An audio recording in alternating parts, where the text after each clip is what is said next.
Hey, what's up, everybody? Frederick Pogue here. So today I wrote a piece on setting healthy boundaries with MAGA supporters. And within that piece, a lot of what it deals with is basically the moral failings and inconsistencies of MAGA and Trump supporters.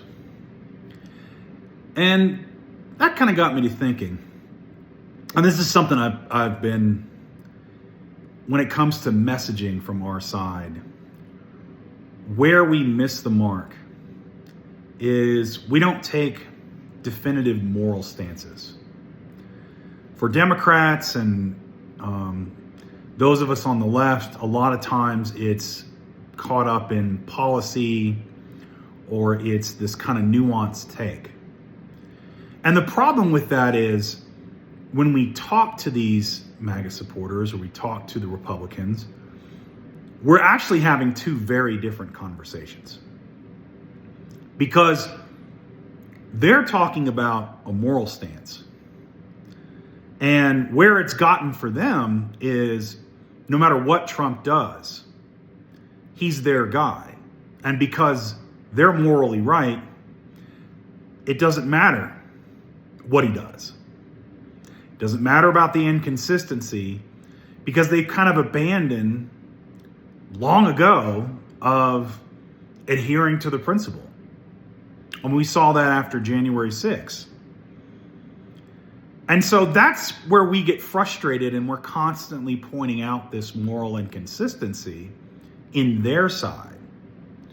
But then the problem is when we come back to our side and we start arguing for what we believe in, we kind of talk about it as policy. We talk about it's good for the economy, it's this, and all that's fine. All that's great to have because you want your morality based in reality. You want to be able to apply it to the real world. Otherwise, it's just wishful thinking or it's a fantasy. But I think where we miss the mark is we don't take moral stances.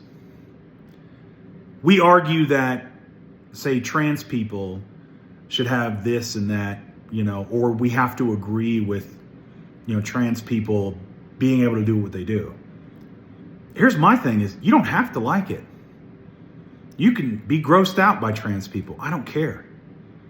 But without them having the space to self-determine, to live their lives as equally as me, my rights are weakened.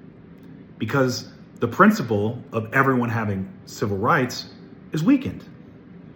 By excluding people from voting and having voter suppression, then the concept of my having the right to vote is weakened. By women not having body autonomy and being able to choose what to do with their bodies and having the government step in, it weakens my body autonomy. It weakens my rights. That's the problem. We don't take moral stances, and we should. And that's what setting boundaries is about.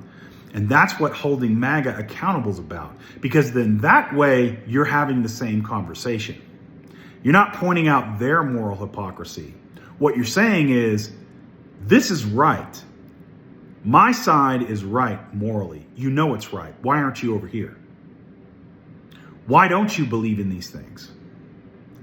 And in order to have this conversation with me, we have to establish some ground rules. We've got to establish a baseline for our society. And unfortunately, you're not willing to have that conversation yet. That's what setting boundaries is about. And that's also what setting your principles are about. Anyway, that's all I got for you today. Keep the faith, defend democracy, and I'll see you later.